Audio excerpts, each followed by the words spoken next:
iFILM, London. iFILM, London. What was that in the first round, Tony? Your ref gave you a bit of a... Do you know what? I tried to, and I'm an honest person, I tried to just rough him up a little bit, but I tried to lean in, and then I thought he was going to lean back, and as he leaned back I tried to come in, but he leaned a bit forward and my head clashed into his head. I didn't mean to, I'm not a dirty fighter who butt someone on purpose, and I think Nathan knows that. I just tried to get my head in his head and rough him up a little bit, but where I thought he was going to lean back, he leaned forward, and my head clashed right into his. And straight away I said sorry to him, I apologise, but listen, it wasn't meant. If it was meant, you'd see me doing it numerous times in the fight, but it didn't. We clashed heads many times. You know, he nearly ripped out my family allowance a couple of times, but listen, that's boxing. I hit him low, he hit me low. I hit him on the back of the head, he hit me on the back of the head. We nailed each other and we gave each other people. I think we gave the crowd what they wanted tonight. And well, not much. Listen, I tried my best, and just my coaches, I just didn't follow through enough. But listen, that's boxing, and it's not just that I didn't follow through enough. I'd done as much as I was allowed to do. I worked with him. I think I know I've shocked people, but I haven't shown my maximum capabilities and my maximum potential. But he's a good champion, and he's a worthy champion, and he'll shock a lot of people and he'll outwork a lot of people. He really will. I give him a lot of credit. As I say, I'm just looking at that belt and I'm sick, but that's boxing. Tony, did you have a specific policy to go to the body quite a lot as well? You seem to go to the body. Yeah, I was trying to go, listen, the more you attack the body, it showed later in fights, and I think it did, because come rounds 9, 10, 11, it's like he went on a move because the body shots come in to play later on in the fight, and I was trying to nail him up the middle, through the sides, but he took some fabulous body shots, and I give him credit. As you can see, when we pissed test gone and piss and blood, so he nailed me down the stairs too as well, a couple of times, couple of straight low. And I'm going to do Richie Davies him because he didn't bollock him enough for doing it, but listen, he throws a good body punch, he's strong inside, and it is what it is, isn't it? It's boxing and it's a fight, and dress it up any way you want. We've gone in there to do damage to each other, and that's it. The body attack was something that I'd planned, and you know, I'd looked at. I've seen people touching him to the body in the past, but they couldn't continue. See, what happens is when you attack him and you go to his body, because he's so fast on the inside, he throws a lot of head punches if you lean over and give him space to the body.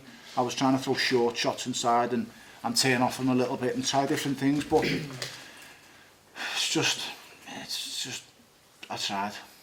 Do you know you're going to win a world title eventually now? I wouldn't be in boxing if I didn't think I could. Don't get me wrong, it is all I know, but I know I'm good at it as well, and I know it'll come eventually. It's just tonight, you know, for whatever reason, I'll have to look back at it on video. I thought it was close, but I'd never ever say something like I'd robbery or anything like that. That's just no chance. I thought it was a close fight. I thought it was a good hard fight, but it's boxing, isn't it? If you leave it in the judge's hands, that's your own problem.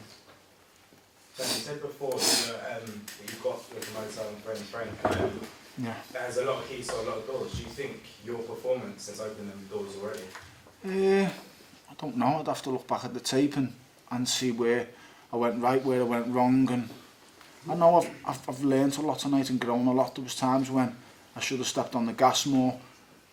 I don't know whether it was the second or third round, or it might have been the first. I just don't know. But I nailed him with a heavy right hand on the side of the head by the ear, and I pressed him on the ropes, and he moved. And I knew when he didn't throw back, I knew I'd hurt him. I knew, and I just didn't step on the gas enough. But listen, you live and learn, and it's one of them things. He showed great resilience. He showed fantastic resilience. And he stuck by his word. He's got a great chin. But I took my own lumps myself. I took some heavy shots upstairs, downstairs, family allowance, like I said before. But listen, this is boxing. He took some heavy shots down the stairs, his family allowance too. So we both took our lumps and bumps tonight. And anybody who doubts me or doubts him in the future are going to be in for a rude awakening, because I'll give and take. There's very few punches you can give as good as they take, as good as they give. Tonight I think I've proved I can take as good as I give. I think tonight as well, both the guys showed character. You know, Tony, as he just said, all the things he's done, and I think Nathan coming into Tony's backyard, the crowd and whatever, that took some character and some balls, and he did well, and you put yourself well and truly on the map as well. So it's I think as well, although there is a loser tonight, I think you'll come out a winner. Nathan, do you think that was a fight you sort of needed almost to take you forward again as you move on? Yeah. As I said, it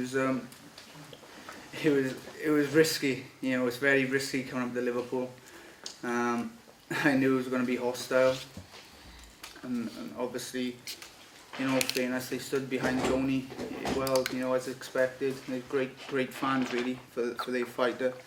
Stood behind their man and got behind him.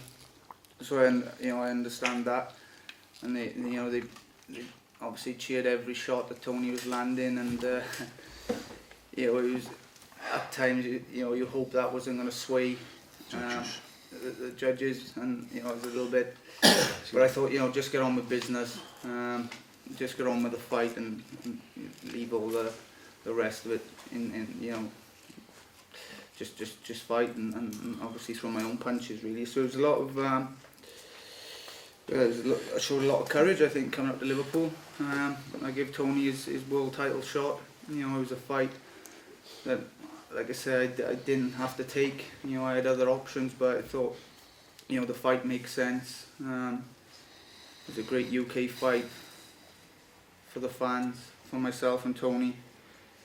And I thought if I won respect as a true world champion, then take on a dangerous opponent in his hometown, and you know, and obviously get the win, and I'm so pleased that it's gone this way tonight, and the type of fight it was as well. You know, it wins a lot of fans' hearts, and I think we done that tonight.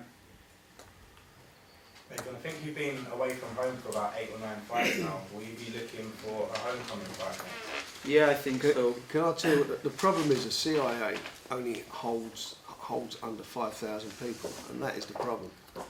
And hopefully we can get in the Millennium Stadium. If we get good old Bernard Hopkins comes through, we've got a home for a fight.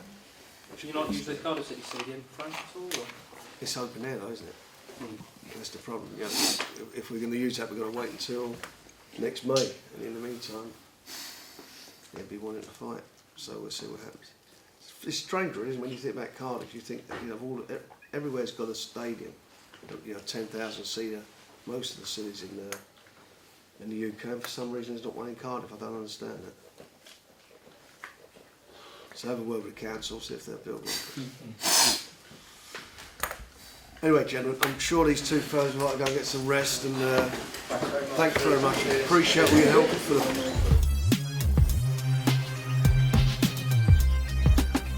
iFILM, London.